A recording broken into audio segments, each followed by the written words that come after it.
I put a link in the chat there for us to look at because I'd like us to discuss this because NASA is asking for ideas on how to rescue people from the moon.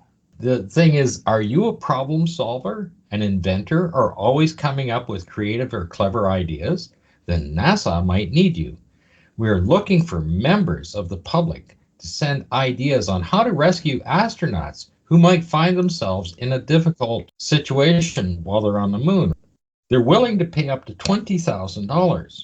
Well, I'd like that $20,000 because I've got some pretty good ideas.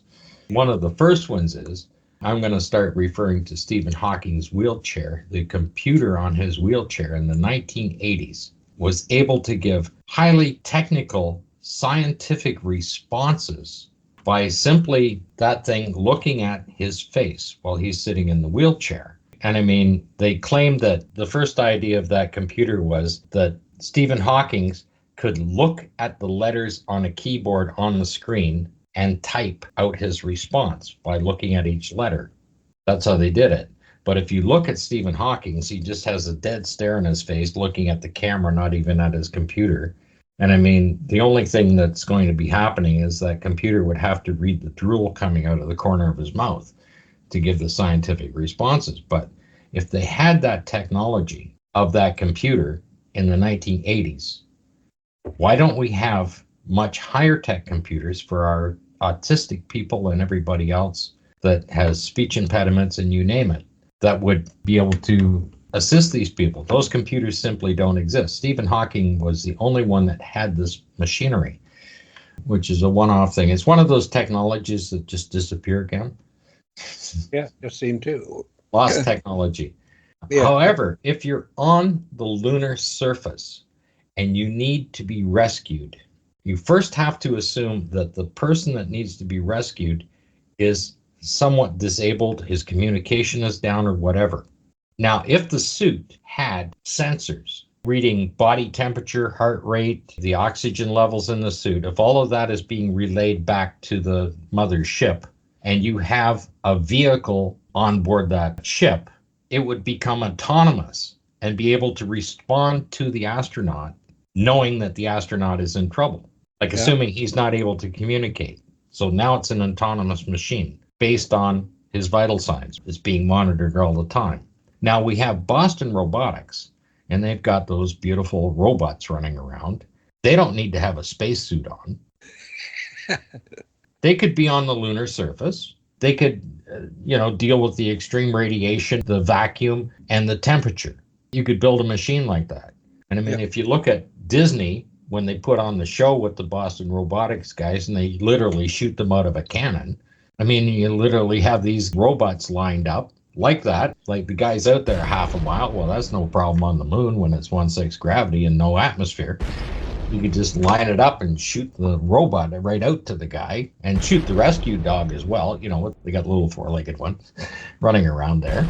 And of course, on top of that, you'd want to be able to ensure that the robot has on board equipment that would attach to the spacesuit to provide oxygen and control the temperature, everything else. You'd want to have that. The rescue dog could be carrying that with it out there. And of course, you just have to teach the Boston Robotics guy to, pull the duct tape out and seal up the holes on the spacesuit, just like in Space Force when they were shooting at each other and the guys running out and sticking tape over the holes on the suit. I mean, that's all you really need. Well, they started using those Boston Dynamics dog at Mar-a-Lago, wandering around protecting the president-elect and his home. So if it's good enough for the president-elect, it should be good enough for an astronaut on the moon. I think it's a very good idea. Well, when you think about it, how much time do you have with an astronaut? You have to get there rapidly. Yeah, within seconds. Especially if he's losing pressure in his suit. You see how fast LeBlanc went down with his suit. I mean, gone. Yeah. And when you're in that kind of a vacuum, he'd obviously be dead. But you have to assume that the astronaut that's in trouble can no longer communicate.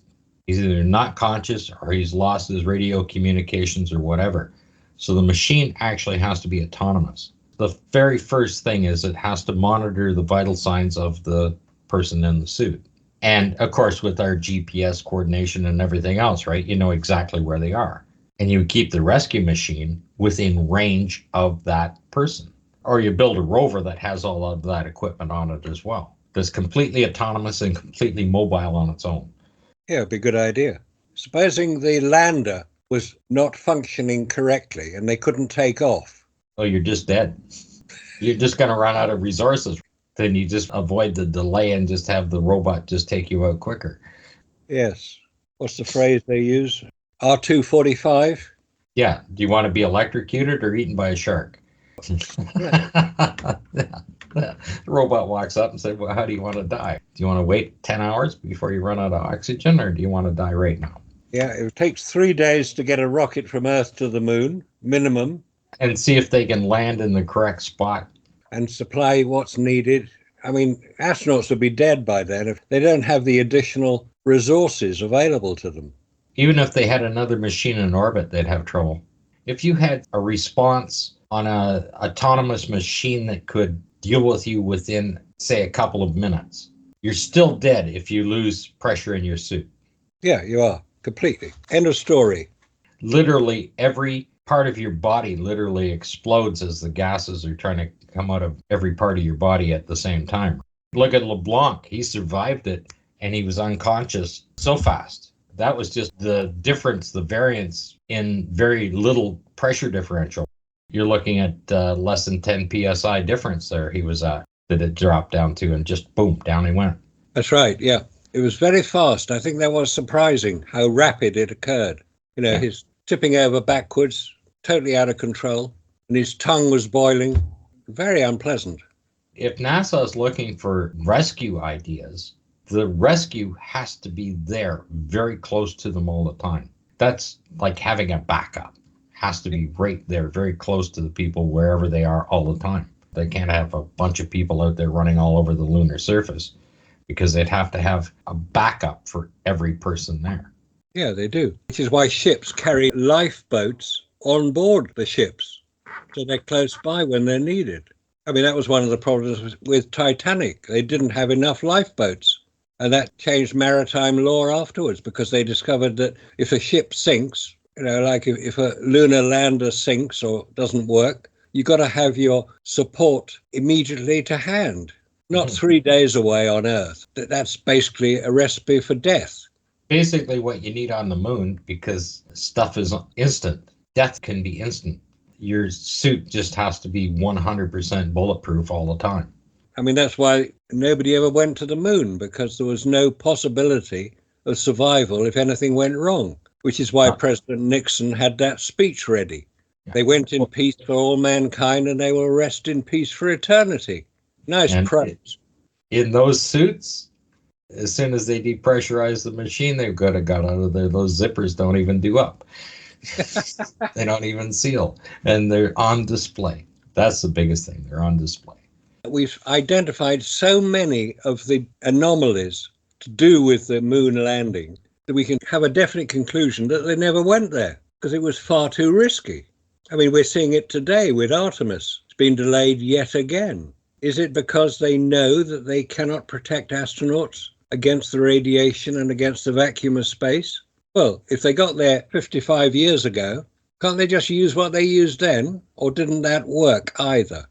Well, that's the only way to prove that they went, is they have to use the original equipment. It's the only way to prove that that worked, is they have to pull that stuff out of the museums, fire it up and go. And of course, they restored everything. They restored the spacesuits. The command center is completely restored, running full simulations in there. It's all ready to go. The launch pads, well, they're tearing them down, but there's still probably a couple of them left. Yeah, there's so much that is anomalous about the Apollo record. And now they're asking us to provide ideas for how to rescue an astronaut. Why didn't they think of that 60-odd years ago? It's such a ridiculous back-to-front idea that one can make the conclusion, which I think many people are now making, well, if it's so difficult to get back, how did they do it the first time? You know, they're saying the heat shield disintegrated on the Orion capsule. Yeah, it did. Well, use what was successful on Apollo. That worked. Oh, yes, but there's a problem that they're having right now. And that is that this heat shield that is on the Artemis craft, there's a problem with the heat being trapped between the shield and the craft itself. And we know that that's not going to work very well when that craft is made out of aluminium. It'll melt it. Yeah, and this is why it's all at a standstill right now until they figure this out. Well, my goodness, they supposedly figured it out on Apollo. Use the same shield.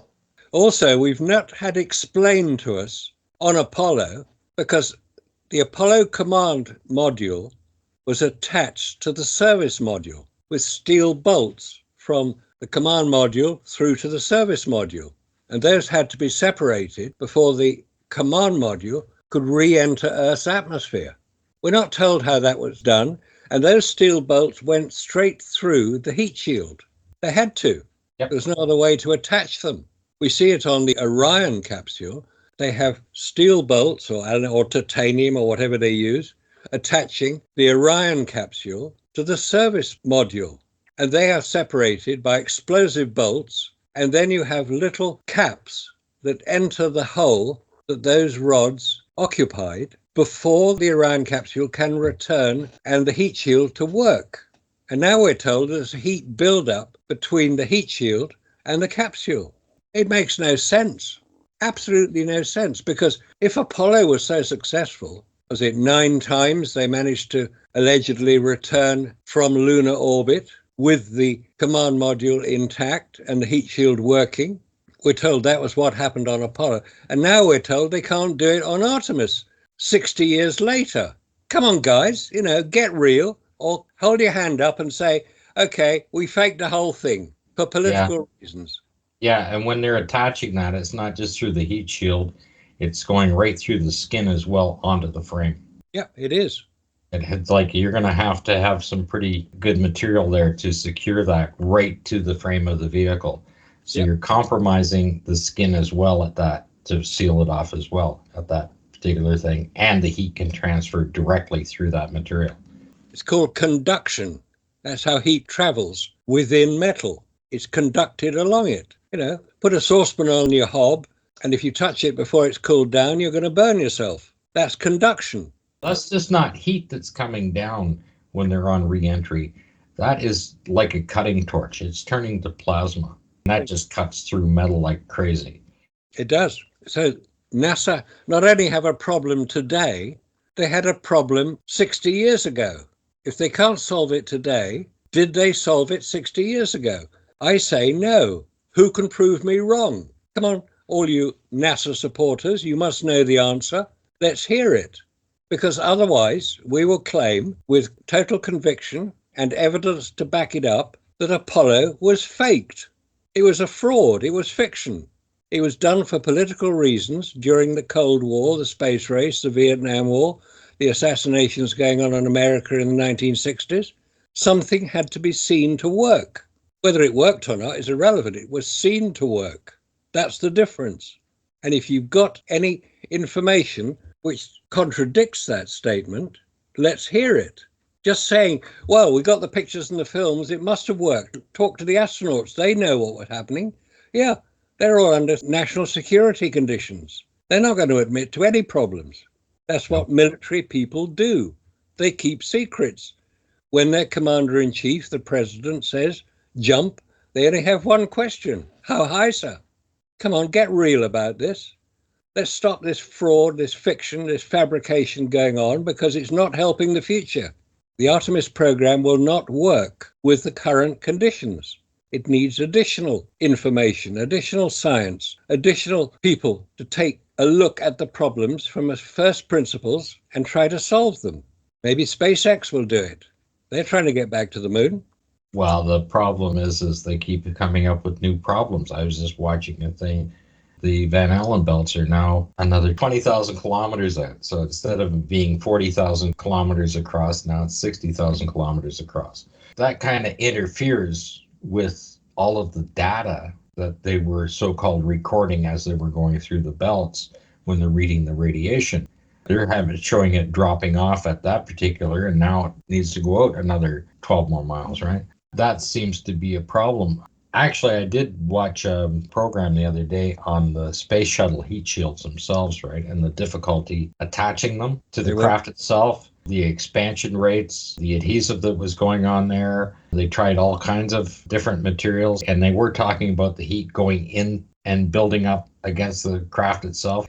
And then it's delaminating the heat shields and stuff like that. And the fact that they can only make them a certain size of tile, that's why there's 7,000 tiles on them, right? Yeah. And they all have to be a slightly different shape. It was quite the accomplishment to create that just on low orbit reentry. Exactly. And the temperature's a lot less. Much, 50% less. Yeah, and still had 2 accidents. Well, 1 accident with the heat shields, 1 with the Challenger. But just the difficulty in doing that, and I don't think they've come up with a better heat shield than that yet. They try to make it thicker or whatever. It just adds more weight to the craft, makes it more difficult. And I don't care what kind of combination it is. The whole idea of the ablative material is that it comes off evenly as it burns and melts away, kind of thing. And it's got to be even. If it gets any kind of a unevenness in the surface, the heat builds up even farther and just punches a hole right through it. Yeah. That's the problem with the heat shield when it's under that kind of force as it's entering the atmosphere, that friction going across. They want it to be as smooth as possible all the time as it's basically disintegrating. They build the thickness of it so that there's still enough protection against the hull of the craft as it's getting thinner and thinner and thinner. And it's a huge problem. Any inconsistency in that material will cause a crack or a hole or whatever, and then that just pockets it like that, and it will blow it right off. Which is what we saw on Columbia. Yeah, and they knew it was going to happen, and they still had to let them re-enter as shallow as they possibly could. But the heat simply overwhelms it, went right into the wing, and just simply heated the entire craft up and just started taking it apart. That famous phrase, isn't it? Nature cannot be fooled. It's exactly that. There are laws of nature. We know what they are. And if you put something fragile in an increasingly heat-generated event, it's going to disintegrate. And 7 astronauts were killed on Columbia. It's tragic. Well, the fact of the matter is there is no rescue from them either. Yep, none at all. There's another one even for low Earth orbit. These guys are talking about, rescue missions on the lunar surface. They need to have something that's able to launch within a few minutes, that's autonomous to get up there. Like, first of all, they're going to have to match their orbital height and speed and get in the correct path to line up with it, anything that's in trouble up there. But it also has to have enough space, like you can't have it fully manned. You maybe 1 person on board to be able to rescue them. And how are you going to be able to attach to a vehicle that's damaged? Maybe you can't connect with them to transfer them over. It's going to have to be designed in a certain way where it's got multiple airlocks so that you can get in and out, and suits capable of doing that. Like, look at the ISS. I mean, they don't have enough suits for everybody that's on board. That's ridiculous. Being in space is just simply a dangerous thing. Nobody can really rescue you. If your vehicle's out of control, it's out of control. Of course, in Apollo, they didn't have a problem with the rescue because their rescue vehicle was right there at Flagstaff. They had their own Corvette with a Playboy bunny in it to come up and pick them up when they were done filming. That was their rescue mission because they weren't in fear of anything, and you can see that they were never in fear of anything when they're joking and laughing and falling down and tripping over stuff on NASA's lunar surface is quite different than the real lunar surface. The real lunar surface is a very deadly place for humans. I mean, just recently we've seen the problem that those 2 unfortunate astronauts who were taken up to the space station on the Starliner, the Boeing Starliner, which then couldn't return them back to Earth, so they had to be rescued. And look how long that took. That's right. That's all we've got in today's age. That's ridiculous. Yeah. I mean, it was weeks they had to wait to be rescued.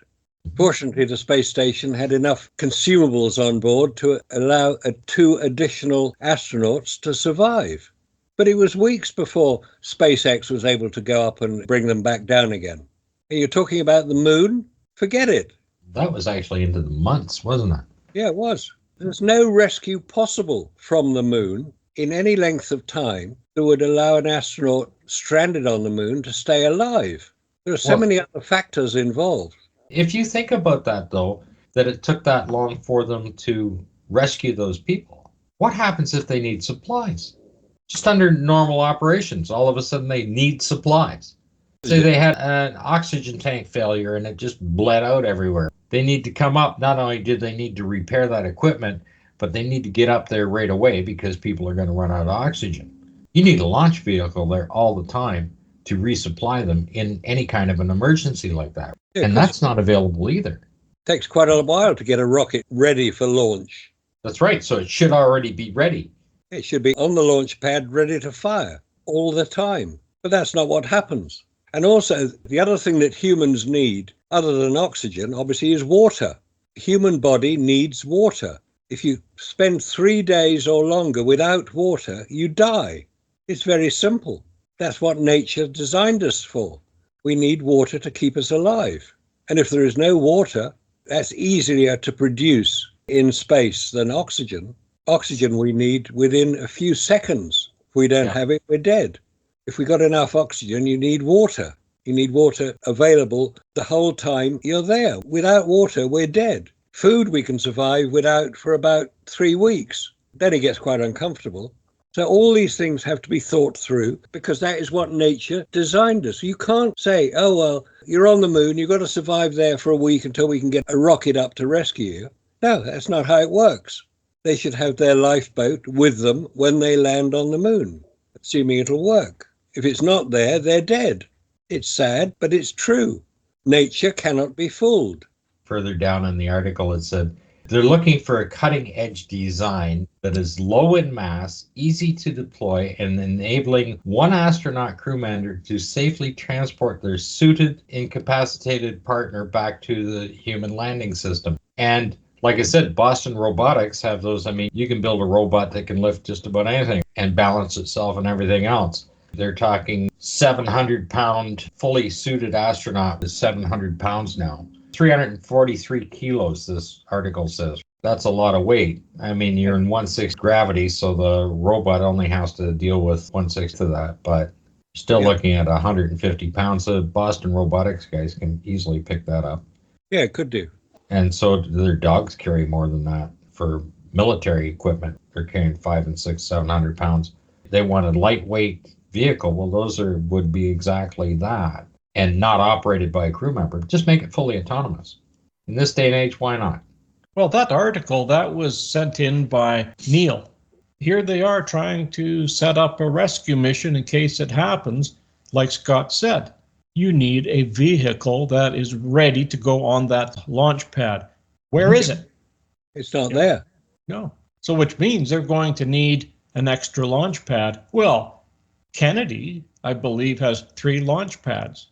So they're going to need one launch pad that is going to have a rocket with that rescue mission, whatever they're going to have in for rescue equipment, but it needs to be all there ready to launch. Yeah, well, this article just simply says that they need this on the lunar surface with them. Well, they didn't need this on Apollo 11, 12, 14, 15, 16, and 17. Where was these plans to make escape vehicles? Oh, but wait a minute. I was talking to Jera about this a few days ago, and you know what he said? He said that for, I believe it was Project Gemini, they were already looking into this stuff. They were already trying to figure this out. And yet today, where is it? Nowhere. Yeah, we've been doing without forever. Of course, Apollo didn't need it because quick job from Cinder Lake down to downtown Flagstaff. We see the ISS should have something that's ready to launch within less than an hour. Yeah. It should be there all the time on a dedicated launch pad, ready to go. The only thing they need to do, like they can have the solid boosters there, they're loaded, and all they have to do is add a bit of liquid fuel to it. Yeah. Oh, this is what it's called. It's called the Gusmobile. The what? The Gusmobile should be the name of the Artemis 3 vehicle. This is the one that Jera was talking about, that they were going to, I believe, send ahead just in case something happened. But it did say right up to the end of Gemini, the Gemini spacecraft was considered by its contractor and certain factions within NASA as an alternate means of reaching the moon. I think they kind of had that in mind. And actually, they're calling it the Gusmobile. I wonder why. The Gusmobile might have been forgotten on the moon, faster, quicker, cheaper, but not better. I think we solved their problem for them. Don't go. When we as a species are capable of doing that, we will have all of these things. They will all be in place. And then you can see that it's for real. Because as long as none of these other facilities are there, it's completely impractical to go running around in space. Well, Apollo was not a scientific event. It was a political event that had to be seen throughout the world, which it was. Whether they were on the moon or not was irrelevant. They had to be seen to be on the moon. So if you can create a suitably persuasive set, this is the moon, chaps. I mean, we had Walter Cronkite doing his "Isn't this wonderful" speech. We landed on the moon. People are going to believe what he said because he was trusted. But this is what gets me, though, is just as you said, if they have a building that's big enough for them to put this moon set in. And every one of these NASA numpties are claiming that there wasn't. It would have been impossible to have made a moon set that big. And I'm looking at this Gemini capsule simulator. The crane alone that picks up that module and moves it along the track is larger than 3 double-decker buses. And then you have the warehouse. This warehouse is so big, you can't even imagine it. I want to show you guys the size of that massive, massive warehouse. Yeah, look at the assembly plant for Apollo. The height of that thing to put together a 363-foot rocket. Just imagine just the size of that door that opens and shuts at height. If they think they didn't have the equipment to move stuff around and do whatever or build anything, look at the size of the cranes that they had. Look at the size of the dollies they had to move hundreds of tons of equipment around. Oh, this is just the crane. The crane alone that moves back and forth on the ceiling track. We're not even counting the ceiling track. I mean, this is insanity if these guys say it cannot be done. Those people who say you can't get a big enough vacuum chamber, that is making an assumption that it was done in a vacuum. It wasn't. For a start, they were models. Marcus, we're going to have to show you the latest video from the rover. We finally found a rover, a front shot of the rover where you could see his arm moving up and like this and going back and forth. So it is a man in there for sure. And what I did was I slowed it down. I'll give you this. Every time we try to find a piece where this guy's moving his arm, it's always screwed up. But did you see his arm up here? Yep. See it coming down? Right at the start, it was right up at his helmet and then it comes down. Oh yeah, I got it. See how his arm is moving this way? A mannequin would have just come down and went clunk. Yeah, if the arm moved down, it would just fall down. You can see it right there. It's right up at his helmet and down it comes. Yep. The other part of that, though, is the fact that that's coming from a TV camera while they're moving on the rover, and the antenna is just bouncing all over the place. How the hell are they going to get a signal from that? Well, you're not, obviously. So that tells you that they were picking the signal up from very close by. Cinder Lake, more likely. Now, I don't know why he actually holds it out there. I think it's to keep the balance when he's rocking back and forth. Yeah, because his arm's moving like this, in and out like this. In and out and in and out. But you can see how wet his suit is down on the bottom right there. It's absolutely just covered it like in mud. This is Apollo 17 when they were putting mud all over each other on their suits. Yeah, his arm's way up here too. Yeah. See, look how high it is up there. It's interesting that you can't see his right arm, which is controlling the steering mechanism. You can't see his hand because of the console. Like I said, there's been many ways to perform magic in television. And the fact that it's possible that they could have done it with models, it's just so much easier to do it just with the people in the rover. Well, I'll say it once and I'll say it again. All you need to do is put the astronaut inside of that rover, have him drive around the set, and film him with a high-speed film camera, and you're done. Done.